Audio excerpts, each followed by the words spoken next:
선녀 바위. 옛날 어느 마을에 착한 오누이와 홀어머니가 오순도순 살고 있었어요. 비록 집안은 가난했지만 항상 서로를 아끼고 행복한 하루하루를 보내며 살았지요. 그런데 흉년이 든 어느 해 어머니가 병이 들어 눕고 말았어요. 오라버니, 어떡하지? 어머니가 빨리 나으셔야 할 텐데.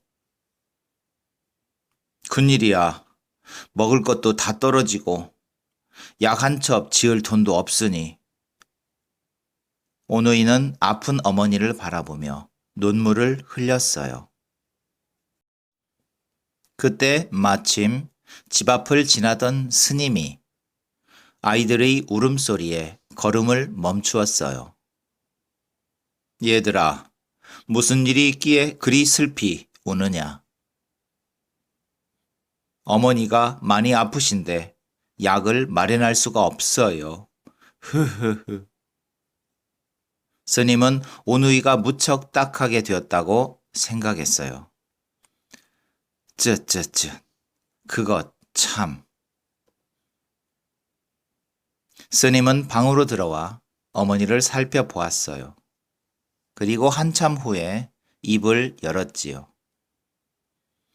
내가 3가지 약초 이름을 적어주마. 이 약초들을 다려 먹으면 어머니 병이 나으실 게다. 고맙습니다, 스님. 정말 고맙습니다. 스님은 약초 이름을 적어주고 모양도 자세히 설명해 주었어요. 다음 날 오누이는 스님이 적어준 약초를 찾아 산으로 올라갔어요. 숲에 들어서자 예쁜 꽃들과 귀엽게 지저귀는 새들이 오누이를 반겨주었지요. 우리 빨리 약초를 구해서 어머니 병을 낫게 해드리자. 오누이는 방울방울 땀을 흘리며 숲속 여기저기를 살펴보았어요. 한참을 헤매던 오누이가 지쳐 타박타박 걸음을 옮길 때였어요. 오라버니, 여기 약초가 있어. 오누이는 어머니의 병을 고칠 수 있다는 생각에 기뻐서 팔짝팔짝 뛰었어요. 그리고 힘든 줄도 모르고 약초를 캤지요. 어느새 해가 뉘엿뉘엿 기울자 오누이는 걱정이 되었어요. 오라버니, 모연실이란 약초는 어디에도 없어. 어쩌지? 그러게 말이야. 아무리 찾아도 없네. 그게 없으면 아무 소용 없을 텐데. 우리 내일 다시 찾아보기로 하자. 다음 날 아침, 오누이는 서둘러 다시 숲속으로 갔어요. 그리고 모연실을 찾아 이곳저곳을 헤맸답니다. 한참을 돌아다니다가 갑자기 누이 동생이 벼랑 아래쪽을 가리키며 소리쳤어요. 오라버니, 저기 좀 봐. 모연실이야. 오누이는 얼싸안고 기뻐했어요. 오라버니, 내가 아래로 내려갈 테니 내 손을 잡아줘. 누이 동생은 오라버니의 손을 꼭 붙들고 벼랑 아래로 몸을 기울였어요. 조심조심 다가가 손이 거의 풀에 닿을 즈음이었어요.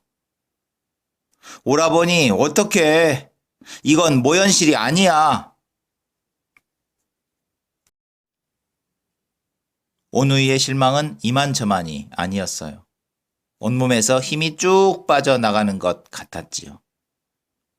누이 동생이 오라버니의 손을 꼭 잡고 다시 올라가려 할 때였어요. 갑자기 바위가 무너져 내렸어요. 안 돼! 안 돼! 누이 동생이 절벽 아래로 떨어졌어요. 누이 동생을 붙잡으려던 오라버니도 그만 함께 떨어지고 말았답니다. 한편 오누이가 늦도록 돌아오지 않자 걱정이 된 어머니는 오누이를 찾아 나섰어요. 그리고 얼마 후 쓰러져 있는 오누이를 발견했지요. 얘들아, 이게 어찌 된 일이냐? 눈 좀 떠보렴. 어머니는 오누이를 바라보며 구슬프게 흐느꼈어요. 그러자 오라버니가 간신히 눈을 떴어요. 어머니, 죄송해요. 약초를 구하려다 그만.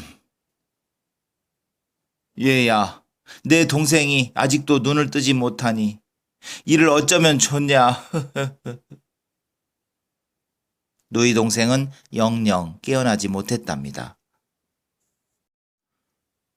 어머니는 슬피 울며 벼랑 아래에 딸의 무덤을 만들었어요. 그 후 어머니는 차츰 병이 나았지만 슬픔은 더해만 갔지요. 내가 나 때문에 이렇게 되었구나. 어머니는 날마다 무덤을 찾아와 눈물을 흘렸답니다. 어느 날 무덤을 찾아온 어머니는 깜짝 놀랐어요. 벼랑 위에 있는 바위가 선녀 모습을 하고 있었기 때문이지요. 착한 내가 선녀가 되어 하늘로 올라갔나 보구나.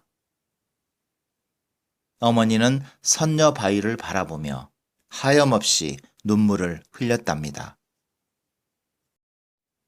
선녀 바위.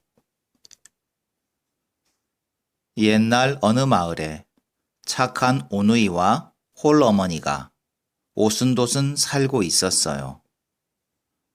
비록 집안은 가난했지만 항상 서로를 아끼고 행복한 하루하루를 보내며 살았지요. 그런데 흉년이 든 어느 해 어머니가 병이 들어 눕고 말았어요. 오라버니, 어떡하지? 어머니가 빨리 나으셔야 할 텐데. 큰일이야. 먹을 것도 다 떨어지고 약 한 첩 지을 돈도 없으니. 오누이는 아픈 어머니를 바라보며 눈물을 흘렸어요. 그때 마침 집 앞을 지나던 스님이 아이들의 울음소리에 걸음을 멈추었어요. 얘들아, 무슨 일이 있기에 그리 슬피 우느냐? 어머니가 많이 아프신데 약을 마련할 수가 없어요. 흐흐흐. 스님은 오누이가 무척 딱하게 되었다고 생각했어요. 쯧쯧쯧, 그것 참. 스님은 방으로 들어와 어머니를 살펴보았어요. 그리고 한참 후에 입을 열었지요. 내가 3가지 약초 이름을 적어주마. 이 약초들을 다려 먹으면 어머니 병이 나으실 게다. 고맙습니다, 스님. 정말 고맙습니다. 스님은 약초 이름을 적어주고 모양도 자세히 설명해 주었어요. 다음 날 오누이는 스님이 적어준 약초를 찾아 산으로 올라갔어요. 숲에 들어서자 예쁜 꽃들과 귀엽게 지저귀는 새들이 오누이를 반겨주었지요. 우리 빨리 약초를 구해서 어머니 병을 낫게 해드리자. 오누이는 방울방울 땀을 흘리며 숲속 여기저기를 살펴보았어요. 한참을 헤매던 오누이가 지쳐 타박타박 걸음을 옮길 때였어요. 오라버니, 여기 약초가 있어. 오누이는 어머니의 병을 고칠 수 있다는 생각에 기뻐서 팔짝팔짝 뛰었어요.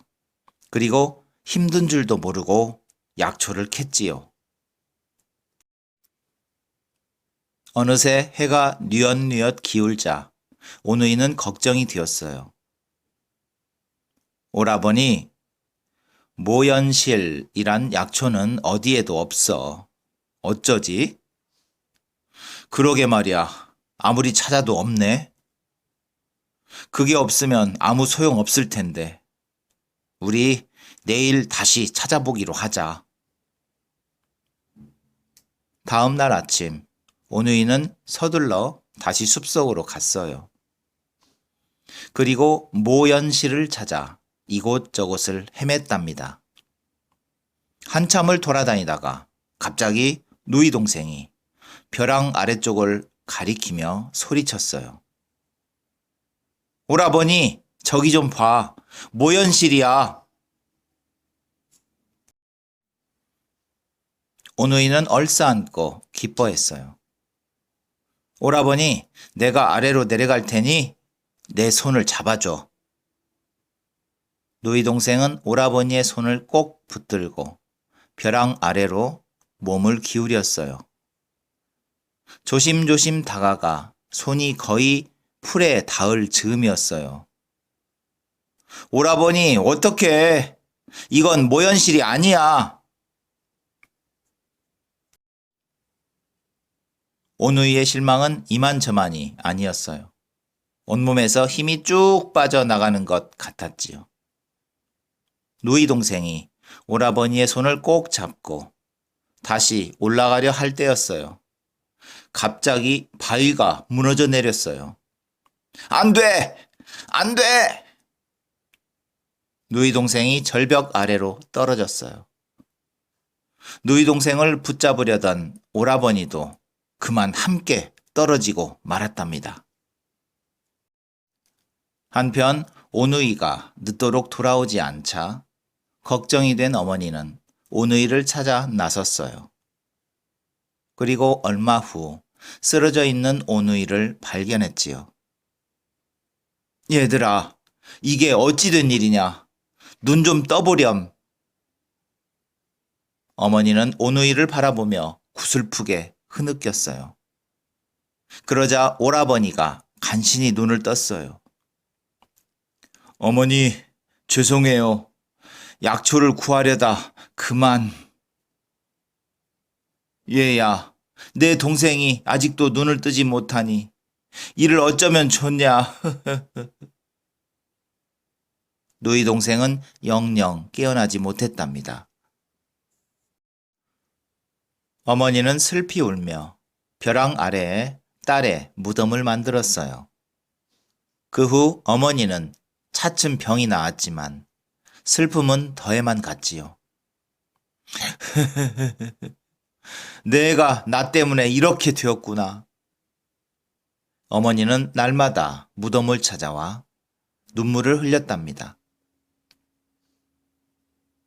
어느 날 무덤을 찾아온 어머니는 깜짝 놀랐어요.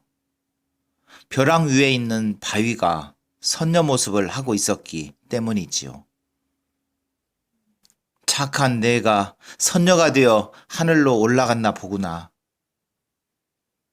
어머니는 선녀 바위를 바라보며 하염없이 눈물을 흘렸답니다.